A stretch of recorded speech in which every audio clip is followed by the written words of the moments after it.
Let me take you down memory lane. The year's 1994. The month is February. The number one song on the UK charts is Mariah Carey's Without You, which stayed at number one for 4 weeks.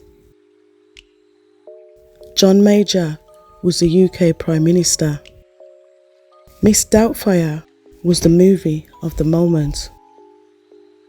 Brookside, a UK British show, shows the first ever lesbian kiss. Don't Forget Your Toothbrush, presented by Chris Evans, makes its debut on Channel 4. Corrie, DG found love with Moroccan waiter Samir Rashid. In EastEnders, Geeta catches Sanjay in bed with her sister, while Phil torches the car lot, not knowing that somebody was still inside. The Winter Olympics were on in Lillehammer, Norway, and police in Gloucestershire had begun investigating a 52-year-old builder called Fred West about the disappearance of his 16-year-old daughter, who had gone missing nearly 7 years earlier and had obtained a warrant to search the gardens of 25 Cromwell Street. Also in February 1994, England was going through one of the coldest months, with temperatures reaching as low as below -5 degrees, with some parts of England recording 22 centimetres of snow, with people having to stay off work due to being stuck in the snow. The north of England was in the grip of Arctic conditions and drivers faced chaos. Several roads were blocked. Also in the snow, in Handsworth, Birmingham, a horrific discovery was made.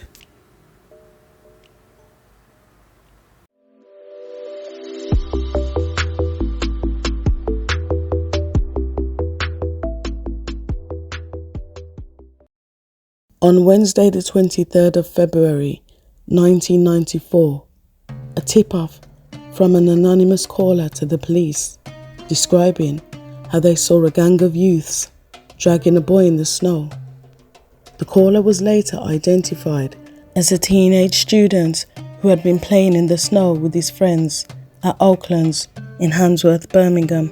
Oaklands was a community centre located in the B21 area of the city that had a sports hall and a playing field that had first been established in the 1970s. Following the tip-off, police officers went to search the playing fields of Oaklands, where they discovered a body sprawled out in the snow. But they were unable to identify the victim. A squad of officers searched the field for clues and conducted house-to-house inquiries, but came up with nothing. They also searched the field for footprints in the snow and found a blood-stained broken bottle, believed to have been the murder weapon. Police said that the boy was a slightly built Sikh who looked to be about 14 years of age.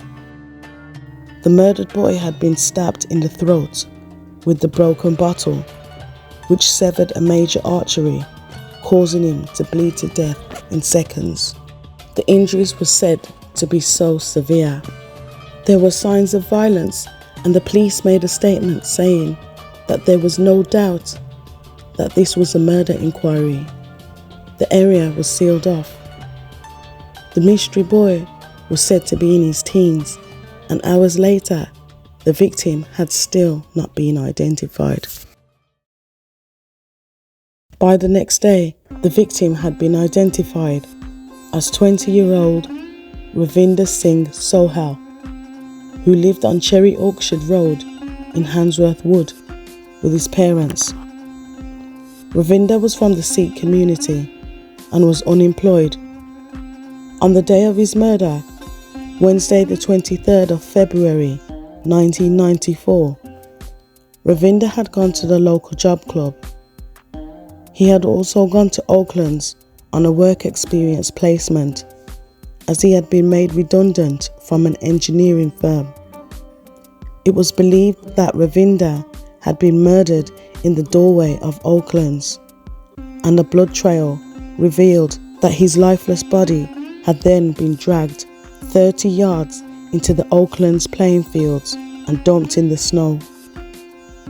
This is the scene that the anonymous caller, who had been playing in the snow with his friends, had seen that had prompted him to tip the police off. This anonymous caller had also been identified the next day when, whilst doing door-to-door inquiries, the police happened to stop a teenager in the street to ask questions, only for the teenager to reveal to the officers that he had been the one that had called the police.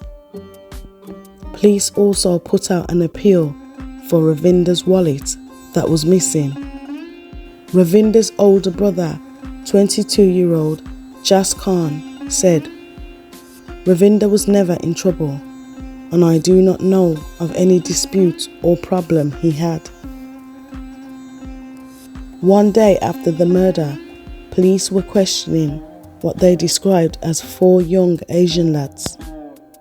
All were eventually released, except for 18-year-old Sukhvinder Singh Sohal, who was eventually charged with the murder of Ravinder Singh Sohal. There are no reports available saying what prompted 18-year-old Sukhvinder Singh Sohal to murder 20-year-old Ravinder, or of the circumstances that led to his death, nor is there any information about the other teens that helped carry the body of Ravinder, what their involvement in the crime was, and why they would help carry an unconscious person into a snowy field and just leave them there and not inform anybody, knowing the state he was in.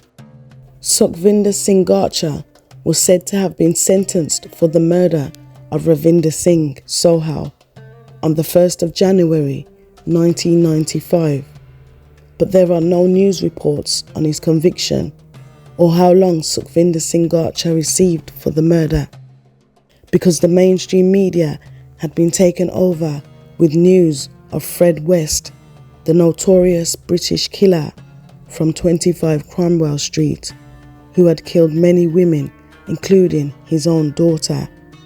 Because on the day of Sukhvinder Singh Sohal's sentencing, Fred West had hung himself in his cell at Winson Green Prison.